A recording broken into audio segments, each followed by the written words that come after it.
నాకైతే. అనుకోకుండా ఇన్ఫ్లుయెన్సర్ అయిపోయారు ఈవిడ ఇన్ఫ్లుయెన్సర్ అయిపోవాల్సి వచ్చింది. ఇంకెవరో వీడియో తీసిన తర్వాత ఇన్ఫ్లుయెన్సర్ అయ్యారు. ఎలా అనిపిస్తుంది మీకు? ఆ మార్పు ఇట్లా జరిగిపోయింది కదా సడన్గా 1 డేలో.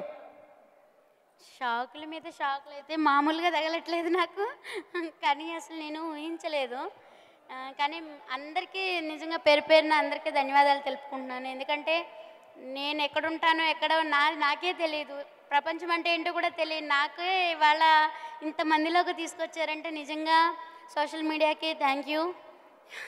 అలాగే నన్ను సపోర్ట్ చేస్తున్న వాళ్ళందరికీ కూడా, మీ అందరికీ కూడా పేరున ధన్యవాదాలు తెలుపుకుంటున్నాను. Thank you very much. అలాగే కానీ చాలా సంతోషంగా ఉంది.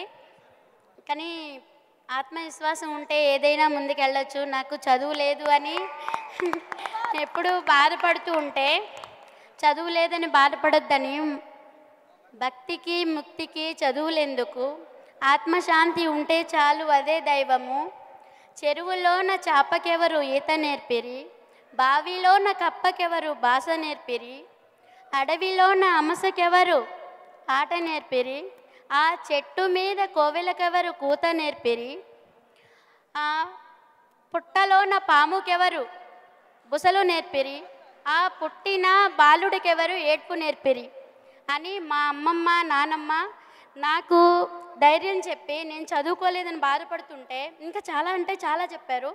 కానీ చదువు ఒక్కటే కాదు, నీ ఆత్మవిశ్వాసం ముందర పని అనేది నేర్చుకుంటే మనం చేసిన దానికి ప్రతిఫలం ఆశించకుండా ముందుకు వెళ్తే అంతా మంచి జరుగుతుందని చెప్పారు. కానీ నిజంగా నేను ఎప్పుడూ ఇలా ఎక్స్పెక్ట్ చేయలేదు.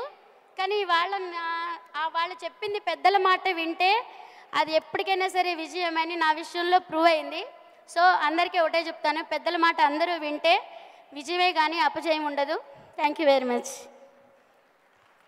ఓ మై గాడ్, అసలు నీకు 2 లివర్లు ఎక్స్ట్రా అని చెప్పి మొదలుపెట్టి మీరు ఎక్కడి నుంచి ఎక్కడికి వెళ్తున్నారు. ఐ థింక్ త్వరలోనే ఆవిడ వెల్బీయింగ్కి సంబంధించినటువంటి చిన్న చిన్న వీడియోస్ కూడా రిలీజ్ చేస్తే అందరం కూడా చక్కగా వినేలాగా ఉన్నాము. మీరే ఆత్మవిశ్వాసానికి నిలువెత్తు నిదర్శనంగా ఉన్నారు కుమారి.